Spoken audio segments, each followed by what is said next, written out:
بہت پہلے کی بات ہے جب کشمیر کی وادیاں سرسبز و شاداب تھیں اور یہاں کے پہاڑ، جھیلیں اور ندیاں محبت کی داستانیں سناتی تھیں۔ ایک چھوٹے سے گاؤں میں جہاں ہر طرف پھولوں کی خوشبو اور چڑیوں کی چہچہاہٹ تھی، ایک نوجوان لڑکا یہاں رہتا تھا جس کا نام فیضان تھا۔ فیضان ایک غریب گھرانے سے تعلق رکھتا تھا، لیکن اس کی روح میں ایک شاعر کی حساسیت تھی۔ وہ فطرت سے محبت کرتا تھا اور اس کے دل میں کشمیر کی خوبصورتی کے لیے ایک گہرا عشق تھا۔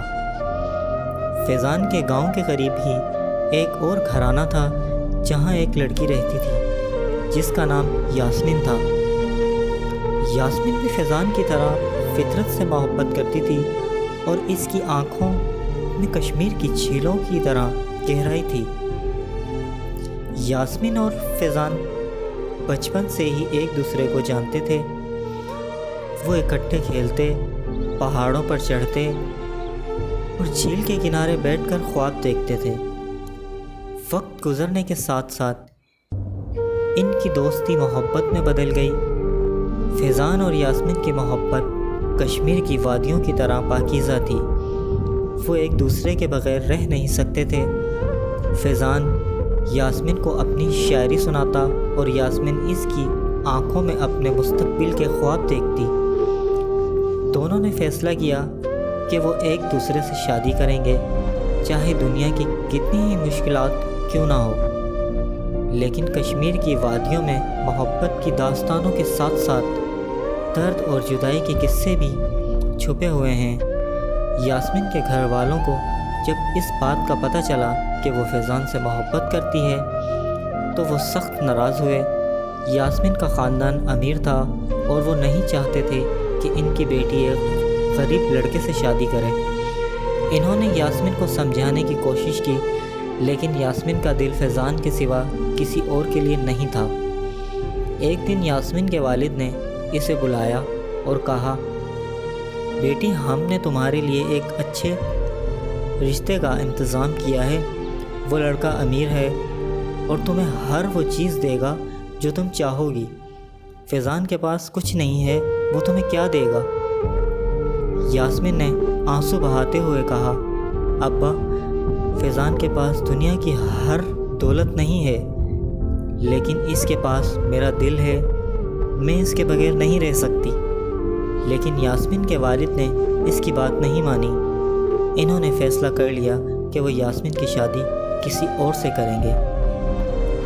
یاسمین بہت پریشان ہوئی، لیکن وہ کچھ نہیں کر سکتی تھی۔ اس نے فیضان کو پیغام بھیجا کہ وہ اس سے ملے، لیکن فیضان کے گھر والوں نے بھی اسے روک دیا۔ وہ نہیں چاہتے تھے کہ فیضان یاسمین کے خاندان کے ساتھ جھگڑا کرے۔ ایک رات جب چاندنی رات تھی اور پورا گاؤں خاموش تھا، فیضان اور یاسمین خفیہ طور پر ملے۔ وہ جھیل کے کنارے بیٹھے اور دونوں نے ایک دوسرے سے وعدہ کیا کہ وہ کبھی جدا نہیں ہوں گے۔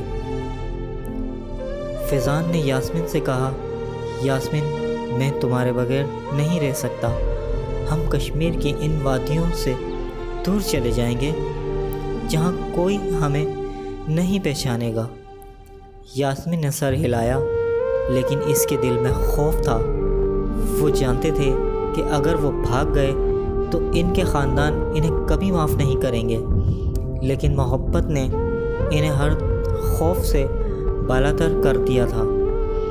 اگلے دن جب سورج نکلنے والا تھا، فیضان اور یاسمین نے گاؤں چھوڑنے کا فیصلہ کیا۔ وہ خاموشی سے گاؤں سے نکلے اور پہاڑوں کی طرف چل پڑے۔ وہ جانتے تھے کہ ان کے پیچھے ان کے خاندان والے ہوں گے، لیکن وہ کسی بھی قیمت پر ایک دوسرے سے جدا نہیں ہونا چاہتے تھے۔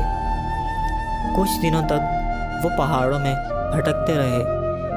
وہ جھیلوں کے کنارے سوئے اور جنگلوں میں پھل کھا کر گزارا کیا، لیکن پھر ایک دن جب وہ ایک گہری وادی میں تھے تو انہیں یاسمین کے خاندان والے مل گئے۔ یاسمین کے والد غصے سے بھرے ہوئے تھے اور انہوں نے فیضان کو مارنے کی کوشش کی۔ فیضان نے یاسمین کو بچانے کی کوشش کی لیکن وہ بہت کمزور ہو چکا تھا۔ یاسمین نے اپنے والد کے سامنے گڑ گڑا کر کہا، ابا مجھے معاف کر دو، میں فیضان سے محبت کرتی ہوں، میں اس کے بغیر نہیں رہ سکتی۔ لیکن یاسمین کے والد نے اس کی بات نہیں مانی۔ انہوں نے یاسمین کو گھر واپس لے جانے کا فیصلہ کیا اور فیضان کو وہیں چھوڑ دیا۔ فیضان یاسمین کو روکنے کی کوشش کرتا رہا لیکن وہ بہت کمزور تھا۔ یاسمین کو گھر لے جانے کے بعد اس کے والد نے اسے گھر میں قید کر دیا اور کہا کہ وہ کبھی فیضان سے نہیں مل سکے گی۔ فیضان تنہا رہ گیا، وہ یاسمین کے بغیر زندگی گزارنے کا تصور بھی نہیں کر سکتا تھا۔ وہ روز جھیل کے کنارے جاتا اور یاسمین کو یاد کرتا۔ ایک دن جب وہ جھیل کے کنارے بیٹھا ہوا تھا تو اس نے فیصلہ کیا کہ وہ یاسمین کو واپس لے آئے گا، چاہے اس کی زندگی میں کیوں نہ چلی جائے۔ وہ یاسمین کے گھر گیا اور اسے چوری سے اندر جانے کی کوشش کی لیکن یاسمین کے خاندان والوں نے اسے پکڑ لیا اور اسے مارنے لگے۔ یاسمین نے فیضان کی چیخیں سنی اور وہ اپنے کمرے سے باہر بھاگی۔ اس نے دیکھا کہ فیضان خون میں لت پت پڑا ہوا ہے۔ یاسمین نے اپنے والد کے سامنے گڑ گڑا کر کہا، ابا اگر تم نے فیضان کو مارا تو میں بھی زندہ نہیں رہوں گی۔ یاسمین کے والد نے اس کی بات سنی اور انہیں احساس ہوا کہ وہ یاسمین کو کبھی نہیں روک سکتے۔ انہوں نے فیضان کو جانے دیا اور یاسمین سے کہا کہ وہ اس کے ساتھ چلی جائے۔ یاسمین نے فیضان کو اٹھایا اور دونوں گاؤں سے دور چلے گئے لیکن فیضان کے زخم بہت گہرے تھے اور وہ زیادہ دور نہیں جا سکا۔ وہ ایک جھیل کے کنارے گر گیا اور یاسمین نے اسے اپنی گود میں لے لیا۔ فیضان نے یاسمین کی آنکھوں میں دیکھا اور کہا، یاسمین میں تمہارے بغیر نہیں رہ سکتا، میں تمہیں ہمیشہ محبت کرتا رہوں گا، چاہے میں زندہ رہوں یا مر جاؤں۔ یہ کہہ کر فیضان نے اپنی آنکھیں بند کر لیں۔ یاسمین نے فیضان کو گلے لگایا اور اس کے ساتھ ہی اس کی روح بھی چلی گئی۔ دونوں کی محبت کی داستان کشمیر کی وادیوں میں ہمیشہ کے لیے امر ہوگی۔ آج بھی جب کشمیر کی وادیوں میں ہوا چلتی ہے تو وہ فیضان اور یاسمین کی محبت کی داستان سناتی ہے اور جھیل کے کنارے بیٹھے لوگ ان کی محبت کو یاد کرتے ہیں جو ہمیشہ زندہ رہے گی۔